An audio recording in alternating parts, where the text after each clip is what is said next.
Hey, what's up everyone? How you doing? It's me, Mr. 4K Upscaler.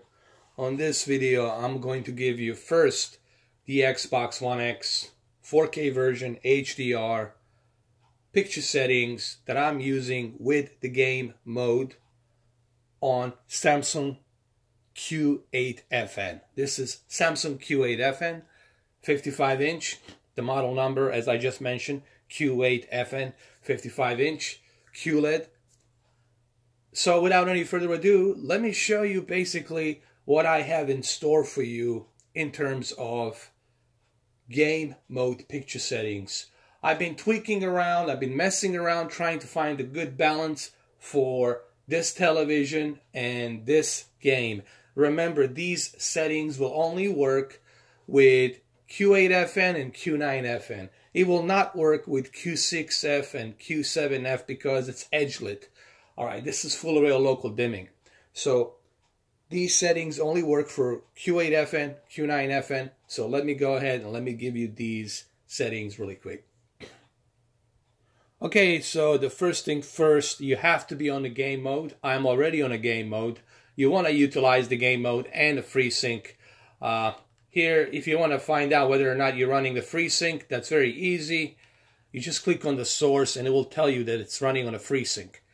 I have the game mode and the Freesync turned on. The good thing about the game mode is as soon as you turn the game mode on, if your device supports the Freesync, in this case Xbox One X, you will have the Freesync. Freesync doesn't work with PlayStation 4 Pro. It only works with the Xbox One X with this Freesync television. So, game mode, we're using the game mode. Backlit. Here's the thing with the backlit. A lot of people ask me about a backlit. If you are watching it during the day, if you're going to be gaming during the day, then of course you want to leave the backlit all the way high. But if you are watching it at night, then you can move it down a bit, okay? This is a personal preference. But in any case, majority of you will be playing this during the day anyway or during the night with a lit up room. So keep the backlit at 50. Keep the contrast at 50. Keep the brightness at 0. Yes, I've been messing around with brightness, moving it down, moving the gamma down. Guys, it does crush the deep dark levels. You already have full array local dimming. You got very aggressive local dimming. You don't have to crush your deep dark levels, man. Don't do it. Don't move the brightness down. Don't move the gamma down. All you're going to do is you're going to crush the deep dark levels. It's not worth it. Leave it like this, contrast 50, brightness 0, backlit 50. Here's what I changed differently. Sharpness at 10. I really feel now, after tweaking it and playing it from 7 feet away, sharpness at 10, it's perfect. It's what I like to call a sweet spot. I call this a sweet spot, sharpness at 10. Also, color at 24, I call this a sweet spot. It's really balanced and it's really nicely accommodated together when you have sharpness set at 10 and color set 24, meaning this is a default line of sharpness 10, and this is also a default line of color 24. So you're not oversaturating and you're not over sharpening the digital levels. So it's really, did I use the word really 4 times? It's a sweet spot. I like to call this a sweet spot. And when you guys put these settings, you will agree that it is a sweet spot. It looks sharp. It looks clean. Colors are not being oversaturated. So sharpness 10, color 24. Never mess with the tint. Leave this at default. Automotion Plus. Digital clean view, I always turn this off. You don't need this. As a matter of fact, you already have Freesync. Automotion Plus setting, you cannot use Automotion Plus settings when you have a Freesync on. You have to turn off the Freesync to use the Automotion Plus settings. But I really don't like Automotion Plus. This is a personal preference. I personally don't like it. Local dimming, you have to keep it at high to take the full advantage of full array or local dimming. Contrast enhancer, people ask, why do you keep the contrast enhancer at high? Well, here, let me explain this to you very quickly. The idea of this contrast enhancer is to give you a much better contrast ratio between your black digital levels and your white digital levels, meaning your black digital levels and your white bright digital levels. So you have a nice contrast ratio between the deep dark levels and the white bright levels. So you get a much better depth of picture there. HDR Plus mode, I never use this. I never bother with this unless you're watching a digital cable. Maybe you can use it if you want to. That's like the only reason I would use it. Color tone, you guys know how I feel about this. I don't like warm 1, warm 2 unless I'm watching a movie. I'll keep it on warm 1 and I'll keep it on warm 2. And I don't like the cool because it's too blue. I don't like too yellow or too blue. I like to keep it in the middle. I like to keep it on standard for the gaming. If you are watching a movie, warm 1, warm 2, knock yourself out, choose that. But for the gaming, keep it at standard.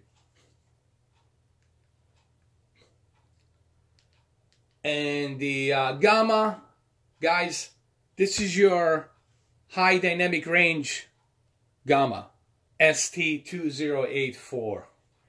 And you don't want to move this gamma. You already have HDR. You already got a nice contrast ratio. You already got your deep dark levels and your white bright levels. Do not want to mess with this. Leave this alone.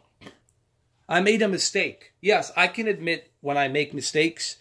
I was experimenting, and on a previous video where I did it for Red Dead Redemption, don't do it. It's not worth it. You're crushing your deep dark levels. Leave it at 0. Leave it at 0. And color space, you guys know how I feel about this. We got a quantum dot photon technology. You've seen the video when you have a very bright LEDs lighting up through those photons, through these quantum dot photons. You've seen how beautiful that color space comes out, the spectrum of colors. So you want to take the full advantage of it. That's why I keep it at native. Keep it at native. And these are the settings I'm using. Hopefully you guys have written this stuff down. I'll go through one gameplay really quick just to show you my thoughts and what I'm seeing and stuff like that. So we'll do a quick multiplayer. I'm going to jump into it on the Conquest really quick and just kind of give you my commentary on what I'm seeing. You guys can't see what I'm seeing, but I'm going to commentate on what I'm seeing. Alright, so here we are with the multiplayer. Let's choose one location here. The one thing that I appreciate is that sharpness at 10.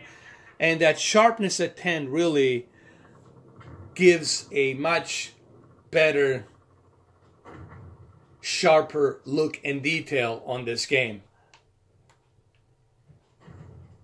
Now, a lot of you are going to say, don't you think sharpness at 10, it's maybe over, you know, extending that digital outline? No, it's not, because the 10, it's default. That's the default line at 10. And I think for this game, with dynamic resolution that it's using, it really helps. Now, what's so great about the Freesync? The great thing about the Freesync is that you don't have to worry about the screen tearing. There will not be any screen tearing. And that's the great thing. Also, the color at 24, it's not oversaturated. It's just right. Like I said, I'm commentating here. You guys can't see what I'm seeing. I'm just telling you what I'm seeing now as I'm playing with these settings. Nothing's being crushed here. You can clearly see everything. The deep dark levels are good. Nothing's oversaturated. So I think these settings are something you guys will enjoy. Give it a try. You know what I mean? You should definitely give this a try.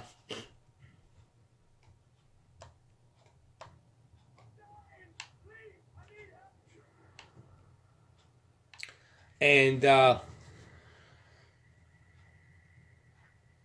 like two most important things that you need to remember about this settings that I gave you here is the sharpness at 10 and color at 24. I had a tendency to move the color at 30, but I felt it's not necessary for me to move the color at 30 because I already have quantum dot photons here, quantum dot cells. Okay, I got the best possible color that I can get on a television. No reason for me to oversaturate. What does the oversaturation mean? Meaning you're overbleeding it, the colors. So I felt, let's leave it at default. Let's leave the sharpness at 10 at default. And I think it's, I think this is good. In my opinion, I think you guys should try it out. Give it a try. Let me know what you think. You will definitely have a nice sharp image. You will have nice colors. But also remember, this works only for Q8FN and Q9FN. You can try it with the Q6F and Q7F. But remember, it's an edge-lit TV. It's a different, you know. So there you have it, guys. Hopefully you will take these settings and implement them and give them a try. I'm going to work on the PlayStation 4 Pro version as well. I'm going to try the TCL. I'm also going to try a AMD, my Dell AMD computer PC version with the Battlefield 5. I'm going to try it on TCL R617. I'm also going to give you settings for TCL R617 as well. That's going to be my next video, is the TCL R617 video as well. Thank you for watching.